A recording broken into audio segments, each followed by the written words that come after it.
Hello ट्वेल्थीज, welcome है आपका हमारे यूट्यूब चैनल स्कूल वाले में। तो आज हम पढ़ेंगे मैट्रिसेस जो आता है एग्जामिनेशंस में 2 to 3 मार्क्स का। तो देखो, अब जानते हैं मैट्रिक्स क्या होता है। तो देखो, मैट्रिक्स एक अरेंजमेंट है जैसे आपको फिगर में दिख रहा है। यहां पर हमारी m नंबर ऑफ रोज हैं और n नंबर ऑफ कॉलम्स हैं, तो टोटल हुए mn एलिमेंट्स। अब जो इसमें mn एलिमेंट्स फिल करेंगे वो लिखने के तरीका देखो। सबसे पहले एलिमेंट्स को हम aij से रिप्रेजेंट करते हैं। पहले हम रो नंबर लिखते हैं, फिर कॉलम नंबर। जैसे a11 मतलब first row first column, a12 first row second column, a1n first row nth column. ऐसे m रोज हैं, तो लास्ट रो m। am1 मतलब mth row first column, am2 mth row second column, amn mth row nth column. And इस matrix का order होगा m cross n। ये example देखो, यहां पर 3 रोज हैं, 2 कॉलम है, तो इस मैट्रिक्स का ऑर्डर हुआ 3 क्रॉस 2। चलो अब एक प्रॉब्लम देखते हैं। Question, the order of matrix A. तो देखो, ऑर्डर के लिए मैंने आपको बताया था m क्रॉस n करते हैं। तो इसमें देखो 2 रोज हैं, 3 कॉलम्स हैं, तो इसका ऑर्डर हुआ 2 क्रॉस 3 यानी ऑप्शन बी। अब हम लोग नेक्स्ट प्रॉब्लम देखते हैं। इसमें हमें मैट्रिक्स बनानी है। तो देखो, इसमें मैट्रिक्स जो है वो 2 क्रॉस 3 ऑर्डर के बनाने हैं, यानी 2 रोज 3 कॉलम। तो इसके एलिमेंट्स का अरेंज करते हैं a11, a12, a13, a21, a22 and a23। अब इनको फाइंड करने के लिए aij का फॉर्मूला यूज करते हैं। a11 में i1 है एंड j भी 1 है, तो a11 हुआ 2 into 1 minus 1 upon 3, तो ये हुआ 1 upon 3। इसी तरह बाकी आप फाइंड कर लोगे, तो a12 हुआ 0, a13 हुआ -1/3, a21 हुआ 1, a22 हुआ 2/3, a23 हुआ 1/3।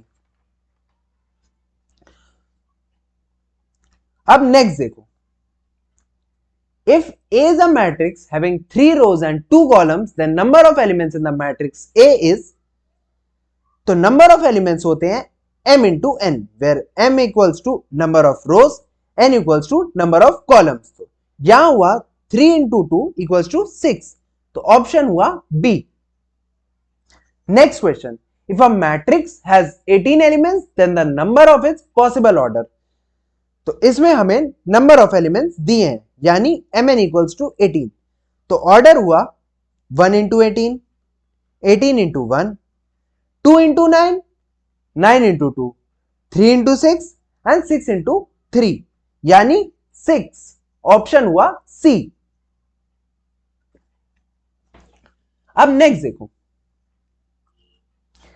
If a ij of order 3 cross 4 is matrix given by A, then A23 plus A24 will be equal to the element।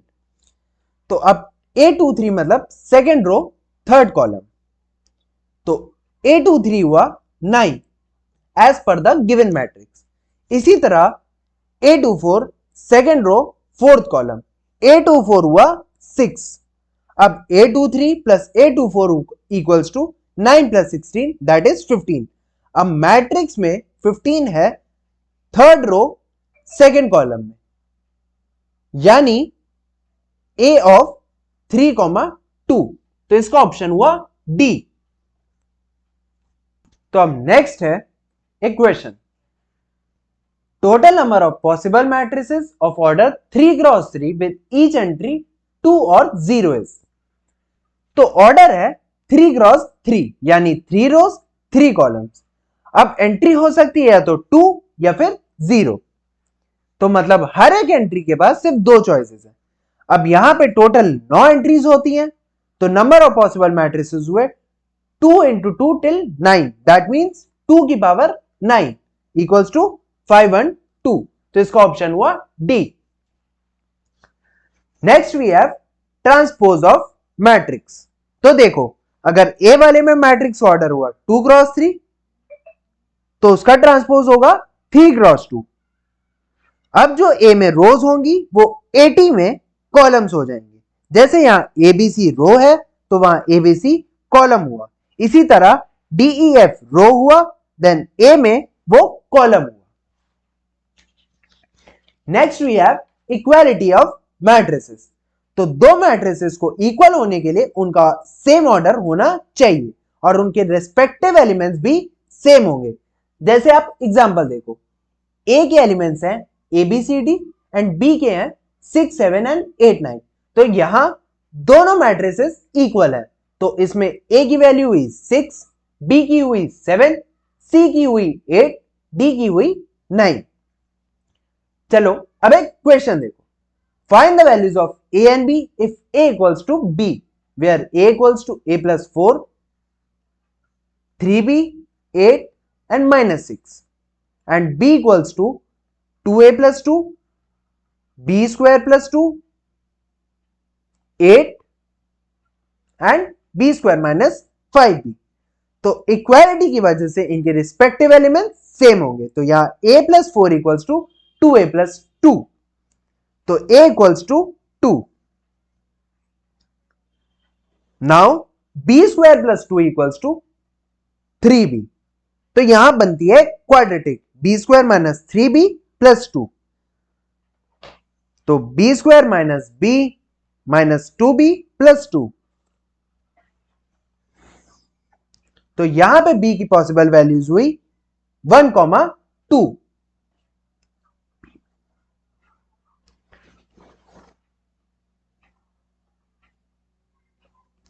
तो अब नेक्स्ट क्वेश्चन देखो, if a equals to cos alpha, sin alpha, minus sin alpha and cos alpha, then find alpha satisfying the condition given where a plus a transpose equals to root 2 I2, where AT is transpose of a। तो यहां पे a plus a transpose equals to root 2 I2। अब I2 का मतलब क्या होता है? I2 है identity matrix of order 2 cross 2, तो I2 है 1 0 0 1। रूट 2 I2 मतलब रूट 2 0 0 एंड रूट 2। अगर कोई कांस्टेंट को मैट्रिक्स से मल्टीप्लाई करोगे तो मैट्रिक्स ही हर एंट्री से मल्टीप्लाई होगा। अब A ट्रांसपोज हुआ cos alpha minus sine alpha then cos alpha, rows और कॉलम्स को एक्सचेंज कर दिया।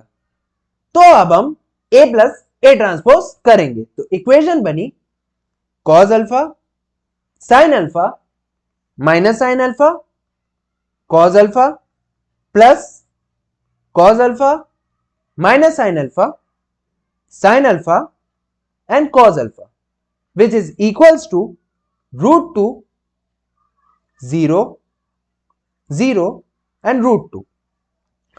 तो दो मैट्रिक्स को ऐड करने के लिए आप इनके रिस्पेक्टिव एलिमेंट्स को ऐड करोगे, पहले को पहले से, दूसरे को दूसरे से। तो ये हुआ 2 cos alpha 0 0 2 cos alpha, that is equals to root 2 0 root 2। तो अब इक्वालिटी ऑफ मैट्रिक्स के हिसाब से 2 cos alpha equals to root 2, so cos alpha equals to 1 by root 2। तो अल्फा की वैल्यू आई 45। तो हमारा नेक्स्ट टॉपिक है टाइप्स ऑफ मैट्रिसेस। तो सबसे पहले हमारे पास रो मैट्रिक्स, इसमें सिर्फ एक रो होती है। Next we have column matrix और वेक्टर मैट्रिक्स, इसमें सिर्फ एक कॉलम होगा। Next we have zero matrix और नल मैट्रिक्स, इनमें सारे एलिमेंट जीरो होते हैं। आगे वी हैव डायगोनल मैट्रिक्स, इसमें डायगोनल को हटा के बाकी सारे एलिमेंट्स जीरो होंगे। Next we have scalar matrix. Scalar एक डायगोनल मैट्रिक्स का एग्जांपल है जिसमें सारे डायगोनल एलिमेंट्स सेम होते हैं। अब next we have unit matrix. अब यूनिट मैट्रिक्स एक स्केलर मैट्रिक्स है जिसमें सारे डायगोनल एलिमेंट्स 1 होते हैं।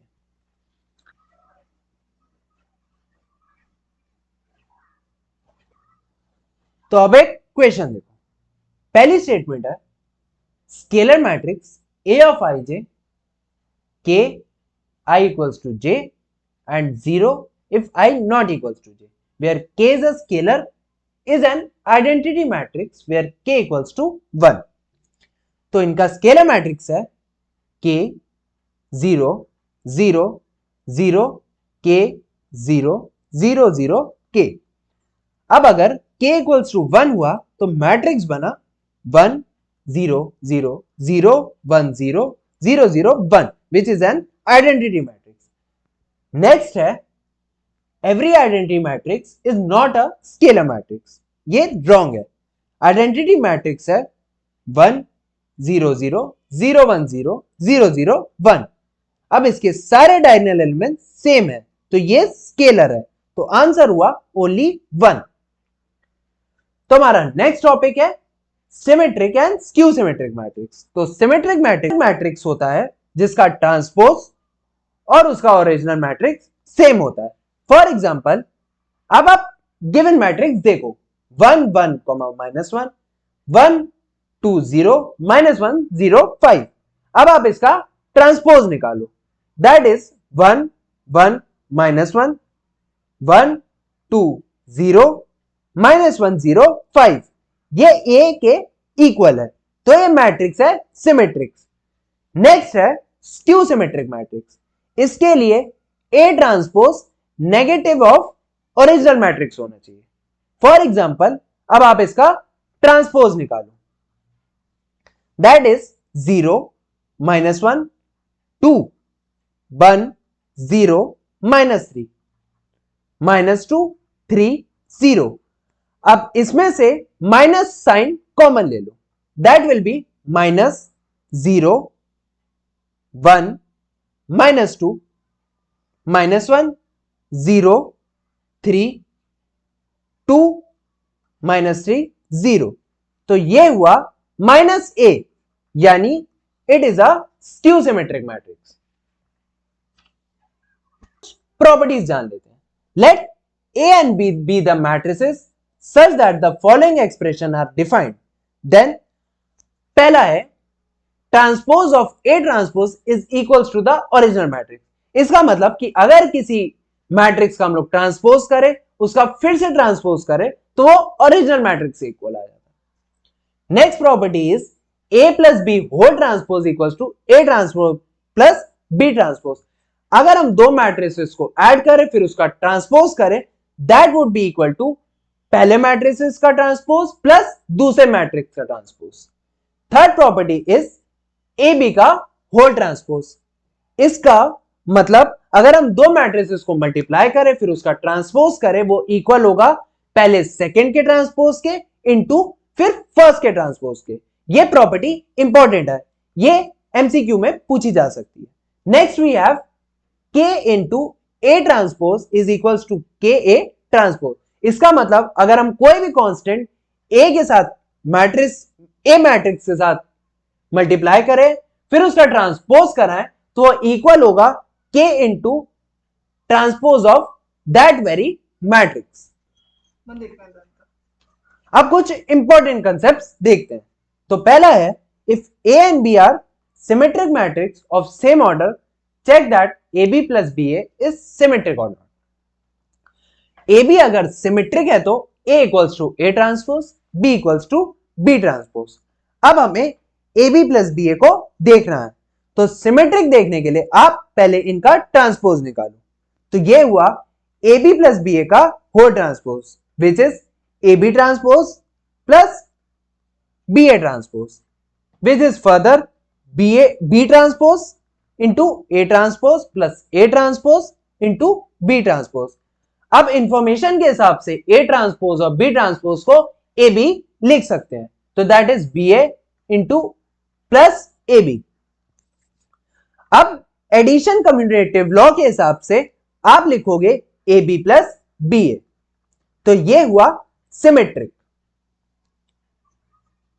अब नेक्स्ट है A is any square matrix, check that A into A transpose is symmetric or skew symmetric। तो फिर से आप इसका ट्रांसपोज निकालोगे, A ट्रांसपोज का whole transpose that is equals to A transpose का होल ट्रांसपोज इंटू A,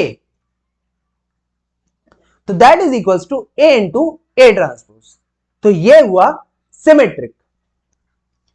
अब हमारा नेक्स्ट है check A minus A transpose is symmetric और स्क्यू सिमेट्रिक मैट्रिक्स। अब इसका ट्रांसपोज निकालो, A माइनस A ट्रांसपोज का whole transpose is equals to A transpose minus A transpose का whole transpose which is negative of A minus A transpose.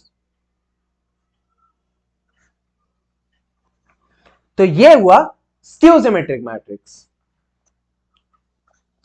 हमारा next concept है express any matrix as a sum of symmetric और skew symmetric matrix. तो आप किसी भी matrix को skew symmetric और सिमेट्रिक का सम लिख सकते हो। यहां पे 1/2 of A plus A transpose symmetric part है और 1/2 of A minus A transpose skew symmetric है। अब एक क्वेश्चन देखो, express the matrix A as the sum of symmetric and skew symmetric matrix। तो सिमेट्रिक पार्ट होता है A plus A transpose bye 2, यानी पहले हम लोग इसका A पार्ट लिखेंगे दैट इज 2 4 -6 7 3 5 1 -2 and 4 प्लस इस मैट्रिक्स का transpose that is 2 7 1 4 3 -2 -6 5 and 4 divide by 2। तो इसको सॉल्व करने पे हमारा आंसर आएगा 2 11/2 -5/2 11/2 3 3/2 -5/2 3/2 एंड 4। अब स्क्यू सिमेट्रिक पार्ट के लिए हम लोग इन दोनों को माइनस कर देंगे एंड डिवाइड बाय 2 कर देंगे। तो इसको फर्दर सॉल्व करके हमारा आंसर आएगा 0 -3/2 -7/2 3/2 0 7/2 7/2 -7/2 एंड 0। तो आप लिख सकते हो 2 7 1 4 3 -2 -6 5 4 को as the sum of symmetric and a skew symmetric matrix. So हमारा लास्ट टॉपिक है प्रोडक्ट ऑफ मैट्रिसेस। तो प्रोडक्ट ऑफ मैट्रिक्स की एक कंडीशन है, अगर आपको ए एंड बी का प्रोडक्ट निकालना है तो number of columns of A should be equal to the number of rows of B। जैसे यहां A का ऑर्डर है M क्रॉस N, B का ऑर्डर है N क्रॉस P, और A के कॉलम्स हैं N एंड B के रोज हैं N, तो यहां प्रोडक्ट पॉसिबल है। अब जो प्रोडक्ट आएगा AB उसका ऑर्डर होगा M cross P, that is row of first matrix and column of second matrix. चलो अब एक क्वेश्चन देखते हैं, ये है assertion रीजन बेस्ड। तो assertion है if A equals to 2 3 -1 1 4 2 and B है 2 3 4 5 2 1, then AB and BA both are defined. तो A का ऑर्डर है 2 क्रॉस 3 एंड B का ऑर्डर है 3 क्रॉस 2। तो अब AB के लिए A के कॉलम्स और B के रोज इक्वल होने चाहिए, और यहां पे दोनों 3 हैं तो AB डिफाइंड है। इसी तरह BA के लिए B के number of columns and A के नंबर ऑफ रोज इक्वल होनी चाहिए, तो यहां पे दोनों 2 है तो BA भी डिफाइंड है, तो assertion सही है। अब reason, for the two matrix A and B the product AB is defined if number of columns in A is equals to the number of rows in B। तो की सही है, ये मैंने आपको अभी बताया है कंडीशन में, तो इसका आंसर हुआ option A. Both A and R are correct. R is the correct explanation of A. Next है,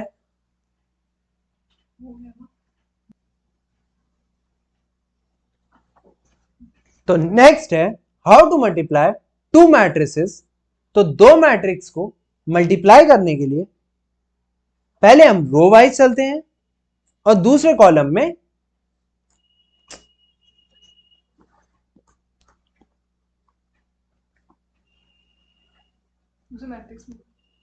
नेक्स्ट है how to multiply two matrices. तो दो मैट्रिक्स को मल्टीप्लाई करने के लिए हम पहले मैट्रिक्स में रो वाइज चलते हैं और दूसरे मैट्रिक्स में कॉलम वाइज।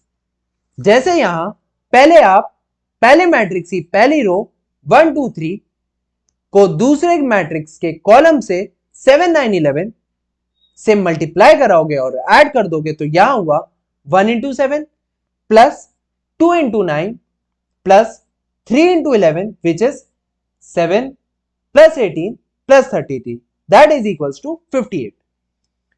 अब आप पहले रो को ही दूसरे कॉलम दैट इज 8 10 12 से मल्टीप्लाई कराओगे, तो यहां हुआ 1 into 8 plus 2 into 10 plus 3 into 12 8 plus 20 plus 36 यानी 64। अब आप नेक्स्ट रो में आओ दैट इज 4 5 6। अब आप इसको दूसरे मैट्रिक्स से कॉलम से मल्टीप्लाई कराओ, तो पहले हम 4 5 6 को पहले कॉलम 7 9 11 से मल्टीप्लाई कराएंगे that is 4 into 7 plus 5 into 9 plus 6 into 11। इसी तरह इसके बाद आप 4 5 6 को नेक्स्ट कॉलम 8 10 12 से मल्टीप्लाई कराओ। तो अब आप इसके बाद लास्ट क्वेश्चन देखते हैं। हम लोग लास्ट क्वेश्चन देखते हैं। तो यहां ए का ऑर्डर है 2 क्रॉस 2, बी का ऑर्डर है 2 क्रॉस 3।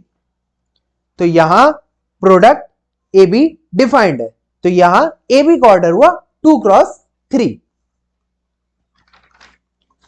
तो if A given is 1 -2 2 and 3, B is 1 2 2 3 3 and 1।